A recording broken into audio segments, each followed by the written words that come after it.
সুপ্রিয় শিক্ষার্থী, এই মুহূর্তে আমি আলোচনা করাবো এনইউ 2014 সালের অঙ্কটি, সমাকলন 4x divided 2x square plus 1 whole square dx।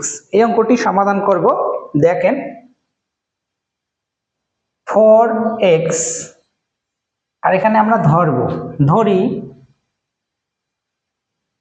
z equal 2x square plus 1।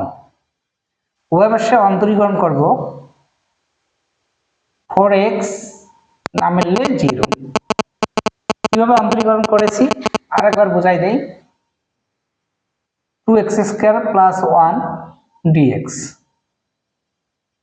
dz dx, এখানে 4x না মিললে 0, এর নিচে মনে কত আছে 1 আছে। আর গুণ করেন dz, dz কে dz, আর dx 4x ইকুয়াল হলো dz কে dz। আমরা কার মান বাইর করব? dx এর মান। dx equal 1/4x dz। তাহলে dx এর মান কত পেলাম? 1/4x dz। আর এটি সমান কত পেলাম? z।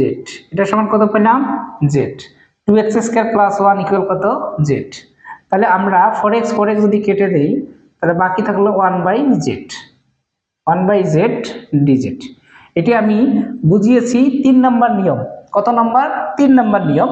নিচের অংশটিকে অন্তরীকরণ করে যদি উপরের অংশটি পাওয়া যায় তাহলে লন অথবা লগ নিচের অংশ, লগ অথবা লন নিচের অংশ। তাহলে লগ z, z মানে কি আছে? 2x square plus 1 plus c। এই অঙ্কটাই আবারও বোঝাই দিচ্ছি। 4x divided 2x square plus 1 whole square dz dx। তাহলে বলেন তো ভাগ আকারে আছে, নিচেরটাকে অন্তরীকরণ কি উপরের অংশ হয়? হয় না। বিদায় কত নাম্বার নিয়ম করা লাগবে? 4 নম্বর নিয়মটা কি? প্রতিস্থাপন। তাহলে ধরি 2x স্কয়ার বড় না 4x বড়? 2x স্কয়ার বড়। তাহলে 2x স্কয়ার প্লাস 1 উভয় পাশে কি করেছি? অন্তরীকরণ করেছি, dz dx, আর এখানে d dx। তাহলে হলো 2x স্কয়ার প্লাস 1। তাহলে অন্তরীকরণ করেন, পাওয়ার নামলে 2x, তার মানে 2 2 কত 4, না মিললে 0। আর গুণ করেছি dz dx, এখানে হবে 4x। আর গুণ করেন তাহলে dx 4x, আর এখানে dz কে dz। আমি কার মান বাইর করব? dx এর মান বাইর করব। dx রাখলাম, গুণ উপরে গিয়ে ভাগ, ইকুয়াল কত পেলাম? 1/4x dz। এখন dx এর মান কত পাইলাম? 1/4x dz। এই 4x যদি কেটে দেই 1/z, তাহলে এটা নিচে 3 নম্বর নিয়ম আছে, নিচের অংশটিকে অন্তরীকরণ করে উপরের অংশ পাওয়া গেলে লগ অথবা লন নিচের অংশ। লগ z, z এর মান কত? 2x square plus 1। বুঝতে পারছেন? তাহলে এই নিয়মে আমরা অঙ্কগুলো ধারাবাহিকভাবে করব।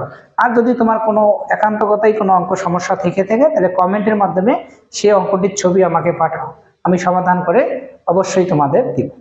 ঠিক আছে, আজকের জন্য এতটুকুই।